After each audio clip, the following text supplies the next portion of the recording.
Tĩnh Gia gặp Cấp Nước Thanh Hóa. Chiến gặp Tuần bằng bóng. Trận quyết định. Đội nào thắng sẽ vào vòng trong.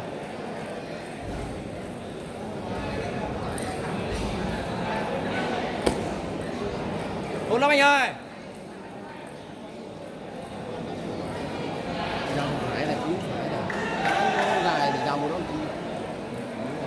Rồi phải rồi từ từ nó đánh rồi hai người gặp nhau rồi. Không rồi.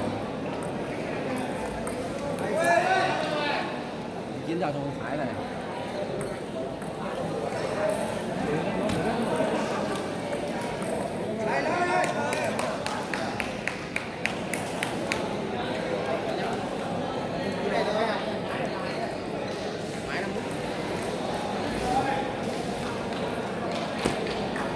Ủa, dạo sang bên đó nè. Sang bên phải ạ.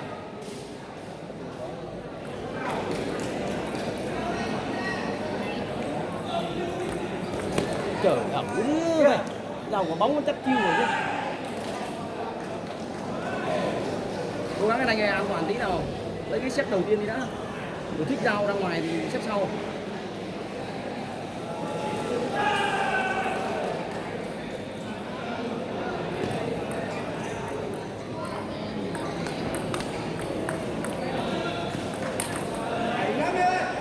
Chọn đây nào.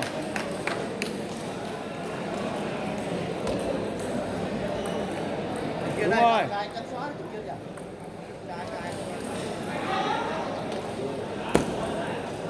Tốt lắm anh ơi. Chú.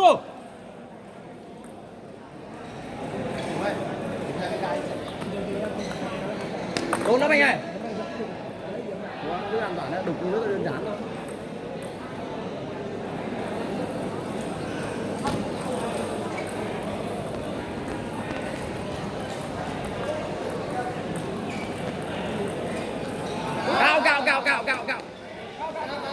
Cao trong tay.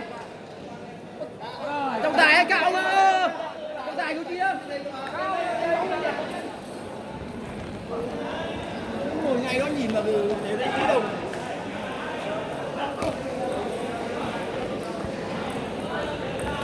Hay lắm anh ơi. Hô.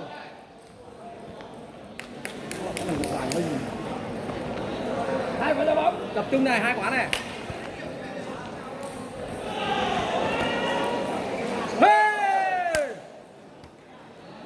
Tiếp tục.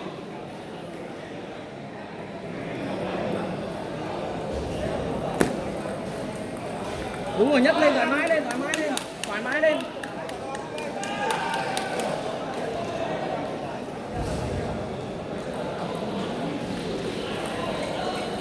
Đúng rồi, ép lại. Hay lắm Chiến ơi.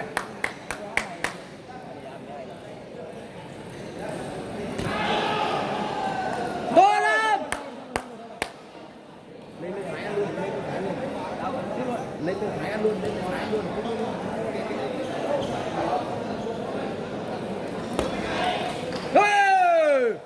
Wow, hay.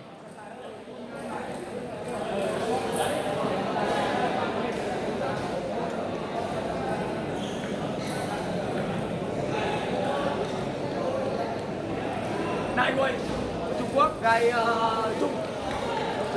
Gai Trung. Đi Trung Quốc làm luôn. Kia này. Tốt đó. Từ từ lau người đi.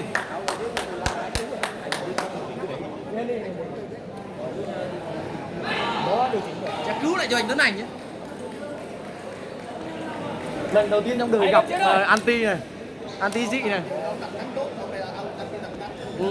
Bắt nhắm tốt. Tắt chiêu nhá.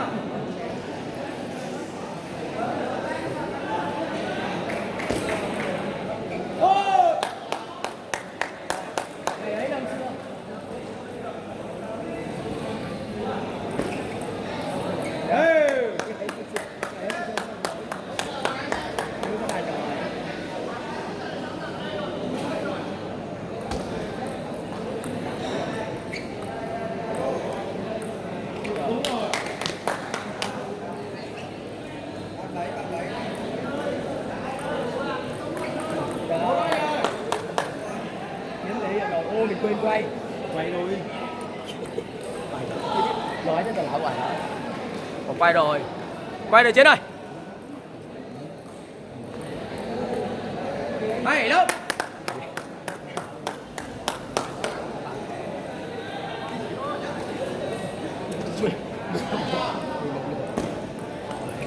Một này.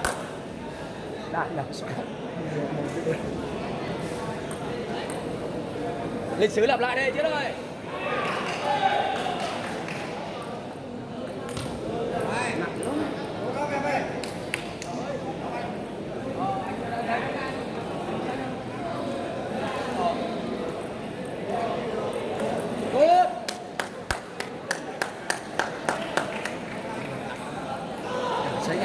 Ngày này năm xưa, cái này 4 năm chiến đã hạ Tuân với tỷ số 11-1. Và bây giờ đang có thể tỷ số này sẽ lặp lại.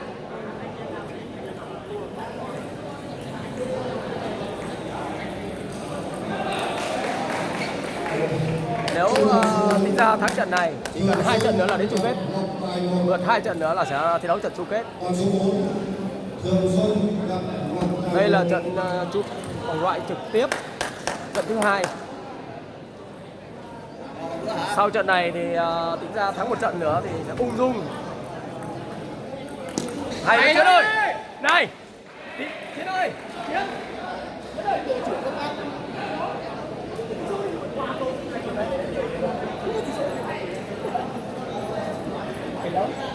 Anh thấy cái tìm em vào trận nữa nha. Đẹp đấy.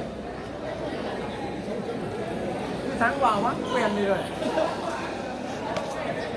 Đúng. Cái này vô là mình thấy cái này thua.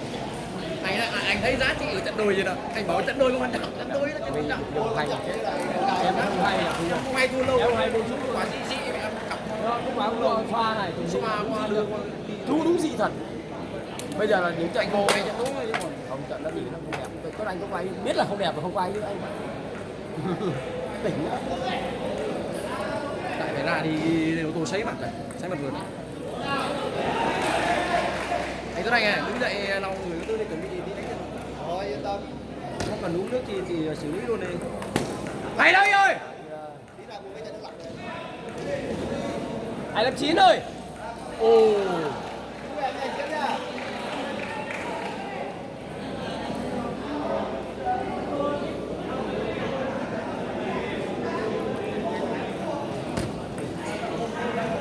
Lên đấy nhá. Ăn luôn cho khỏe em ơi.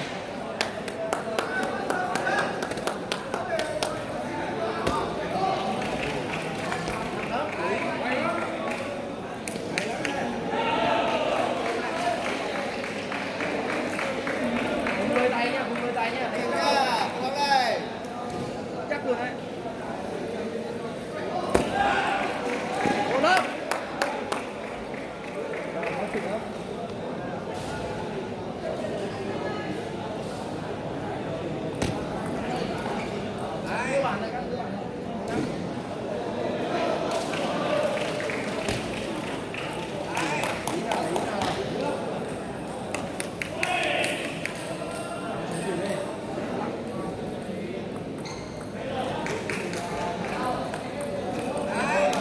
Cố gắng lên đi, đánh hết đi. Trái phải lung tung. Vậy nào. Tập trung anh ơi, không lỏng tay nào. Rồi, đúng rồi. Tay người Trần Kiên vào.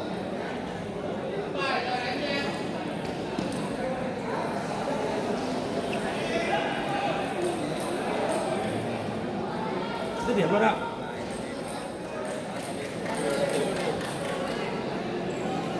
Đêm dài lắm không?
sâu vào, đập cắt luôn. Đó, đập cắt luôn đi. Vẫn lăn lại bình thường, tập trung. Nằm lên làm cái lóng của 97 có gì đâu.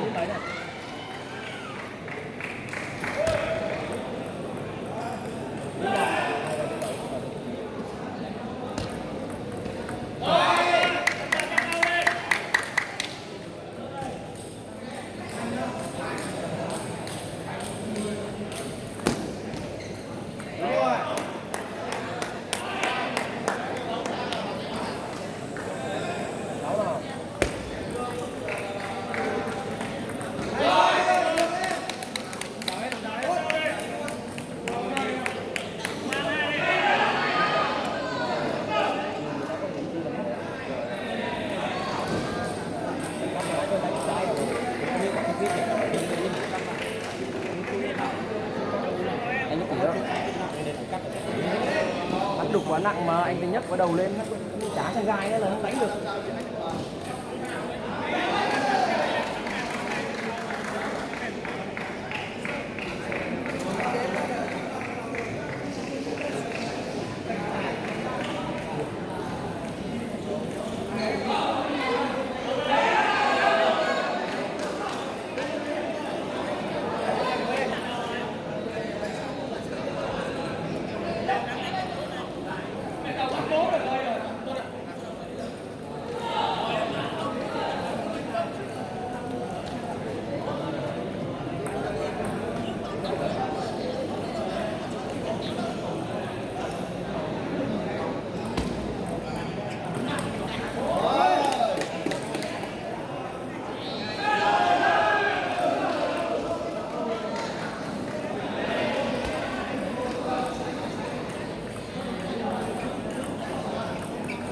Rồi.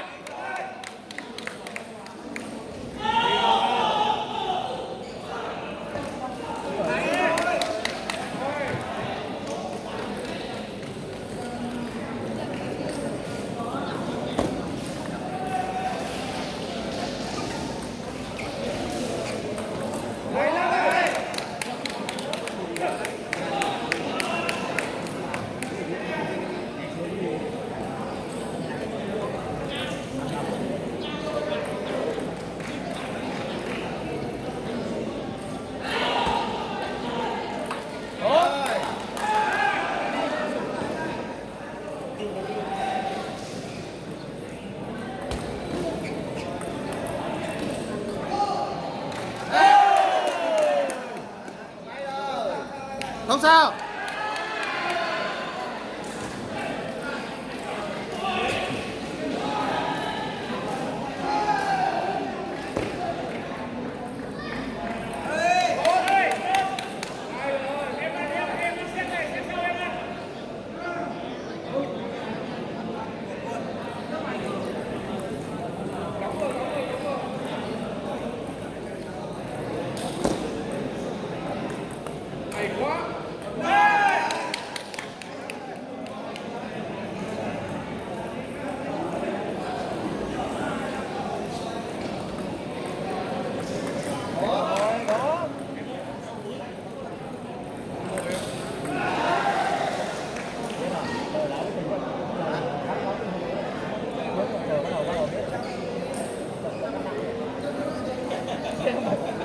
Cách đây 3 năm mình xem rồi.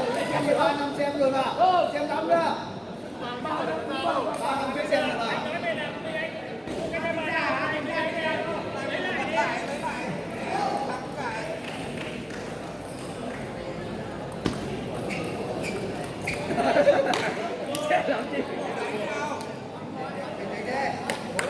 Cách đây 3 năm thì không như thế này.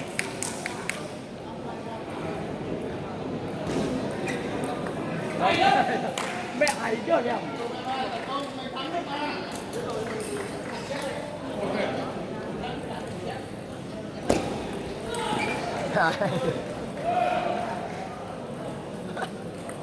Đấy đâu? Đấy, thấy chưa? Có thấy chưa?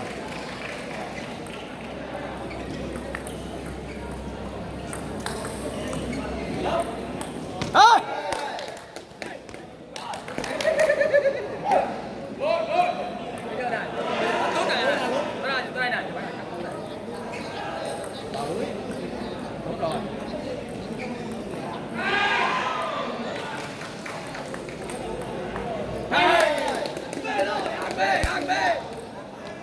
máy lắm Tùng Duy ơi. Lại có 4 anh em ra đây mà. Huấn luyện viên trưởng Trần Đức Kiên mà không bật chi được. Xoáy lắm. Không được. Anh quên bật máy. Trời ơi trời nhớ.